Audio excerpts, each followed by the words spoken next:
Hi, this is Dr. Mark Sehl for the YouTube channel Therapy for the Heart. And it's for the heart because it's all about the role of emotions and the role that those emotions play in our life. How they can be helpful if we understand them and not so helpful if we're ignorant of them.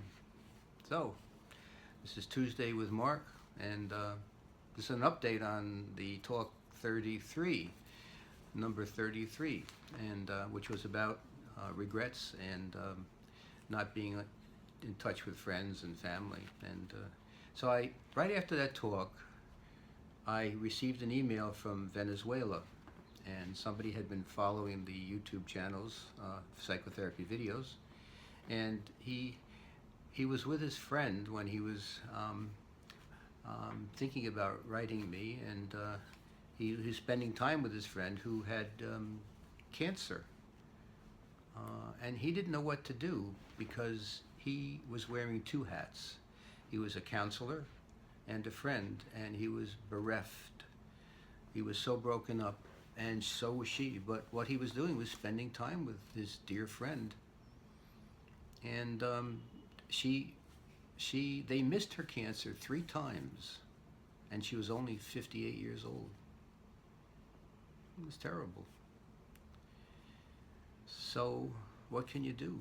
You know, you can be with your friend and cry with her, and that's what he was doing. And I said he was doing just exactly what he thought about doing was exactly what he needed and what she needed, because she needed him to be there with her, and he needed it for himself too, because he was her friend. So they cried a lot and raged a lot, I think, because what of the horrendous experience of have cancer being missed 3 times. If they got it, she wouldn't be in this position. So much for all our science, you know.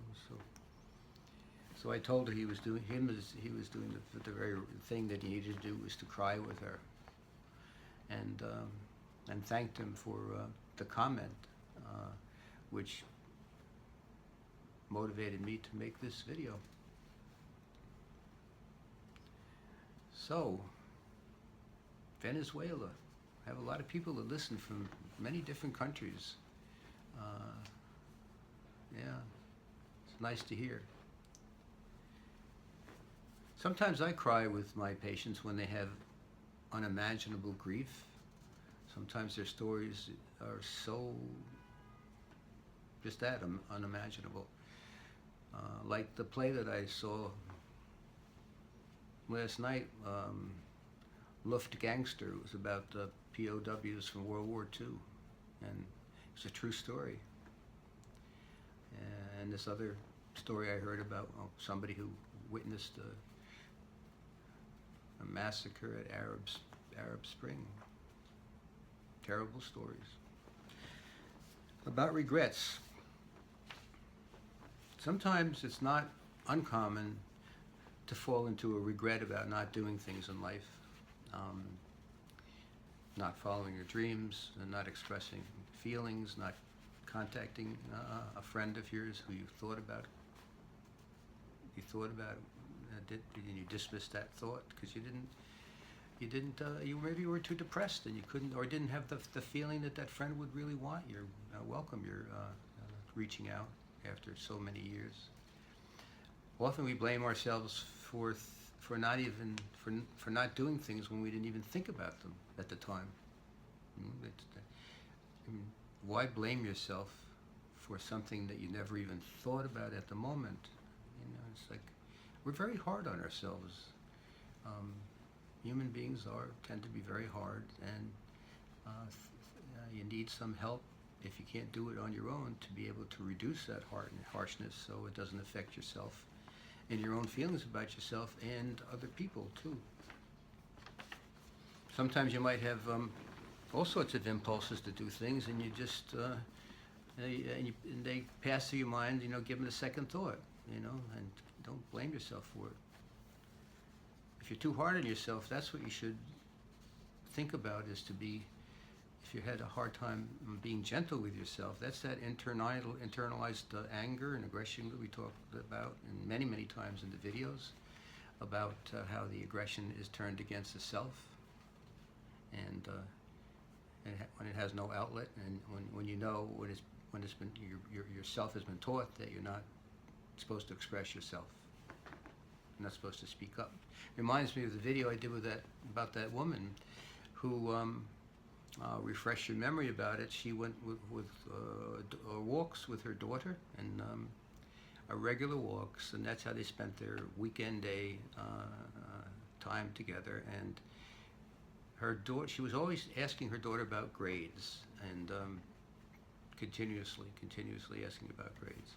I didn't tell you this part, but she had a lot of therapy with me in order to reach this end point that I'm going to come to. She had a lot of therapy, and in that therapy, she recognized that she was being just like her mother with her daughter. Her mother was very perfectionistic and focused on external things like grades, and the daughter didn't really have a chance to speak too much about anything else, or she herself as a daughter.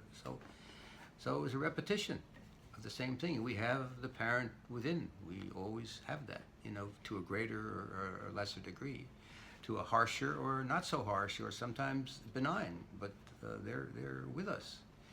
And so she began to recognize that she was actually acting just like her mother, and she accessed the hurt and anger about that, which she never did. And doing so, she felt empathy for herself and also for her daughter, who was experiencing the same thing as she did with her mom. So at the end of this walk, and after, as I said, a lot of work with her, this stuff does not happen just like that. That's only in the books, the quick fix books. They don't work that fast. They did a study about comparing psychodynamic psychotherapy, which is what I do, to CBT and cognitive, and they found that with massive study that psychodynamic psychotherapy is as effective as all the other therapies and has a better outcome. And also the other therapies use the principles of psychodynamic psychotherapy. So, but this was effective with her. She really, she gave up. I insisted. I mean, I usually insist a lot, but I said, I don't want you to ask any questions about grades when you take your walk this weekend.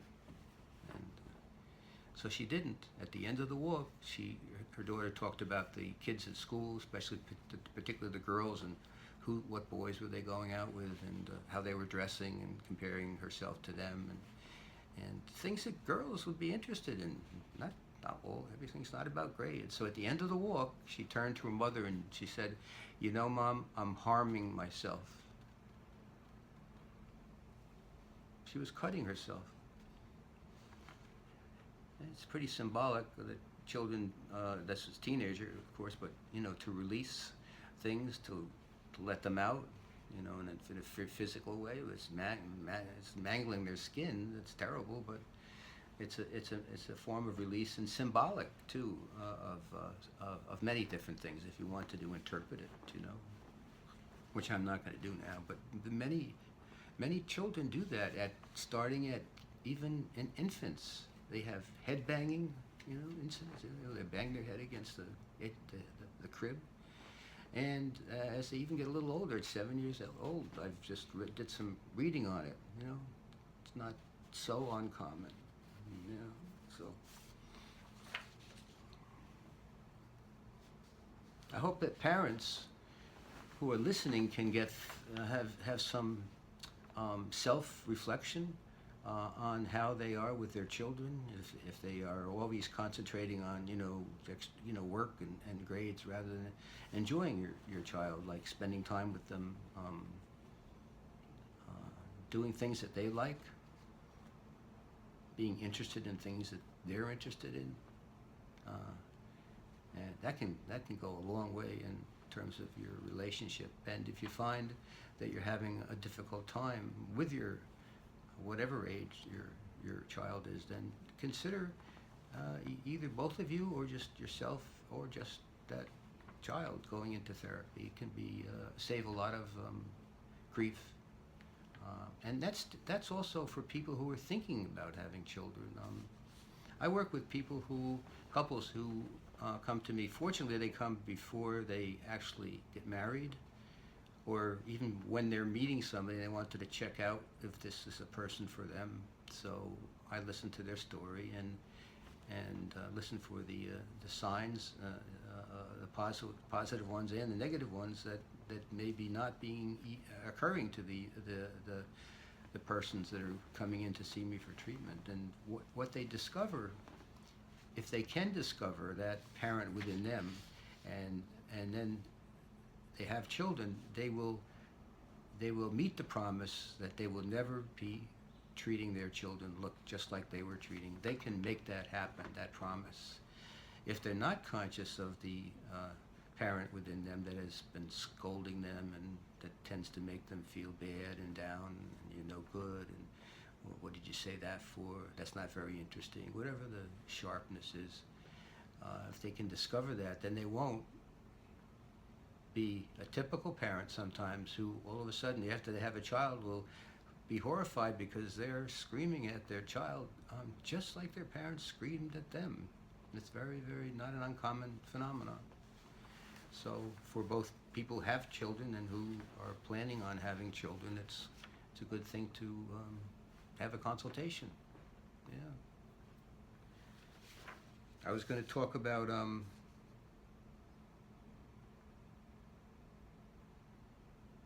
suspending your obsessive needs, whatever they are, in terms of your own preoccupation with things that are not helpful to your child, and then directing your attention to whatever those interests will be of your child. And sometimes that's a very hard thing to do, because we are so driven by forces that, like this mother, I think, who felt that the grades that her daughter would receive would be a reflection on her, which is not the case, but it feels that way sometimes.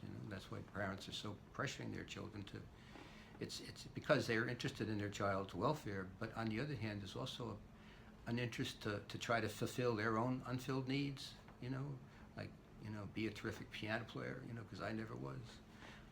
Like that talk I gave about the black swan. It's a terrifying ending in that video. It's one of the videos that I put up on YouTube. But so beware of yourself and check into yourself. And I was going to talk about Sehl, but I'm not going to. I'm going to save that maybe for another video. And I'm going to have it also on my podcast as one of the videos or one of the talks. It's not going to be a video. It's going to be a podcast coming up. And I'll give you a little hint. It's like a mother who had a transference. You know what a transference is? You take your feelings and you paint them on someone else. And as if, so you don't really see them for who they are. Like as a therapist, I could have a transference to somebody, and I don't even know their name. Well, I don't know them, but they might have a name that reminds me of Aunt Bertha, just making that up, who used to smack the shit out of me when I was a kid. So I might have a negative, just hearing the name, and then it could be unconscious mostly. I mean, I'm going to be conscious of it because I have a lot of therapy under my belt, but still in all, things could happen to me even with the experience. So that's transference. So this case, the mother had a transference to her 10-year-old son. Yeah, very interesting. So this is Dr. Mark Sehl from the YouTube channel Therapy for the Heart. It's Tuesday with Mark. Today is Tuesday. So, and I hope you can like the channel if you do, and think about the things that were said here.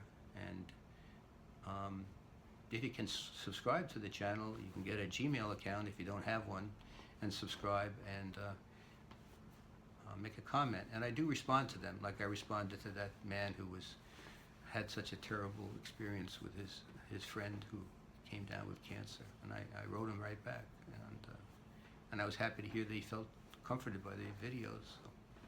So you can subscribe, you can push the button and like this talk. Not you like the channel, but you like to talk, and subscribe. So if you want to contact me, it's Mark Sehl at 212-228-3467. And you can check my website at marksehl@gmail.com. Or you can shoot me an email at marksehl@gmail.com. Did I just say that? but I wanted to say, and maybe I did say it and just ran right over it and forget it, but Mark Sehl, MarkSehl.com. And all on there you can find the psychotherapy videos, the link to them. You can find a contact form that I have if you want to write something down and send it to me. So okay, ciao for now, and I'll see you. Hopefully I can do another one in a week. I think I will. I think I'll talk about a little bit more about Sehl. See you soon. Bye-bye. Thanks for tuning in.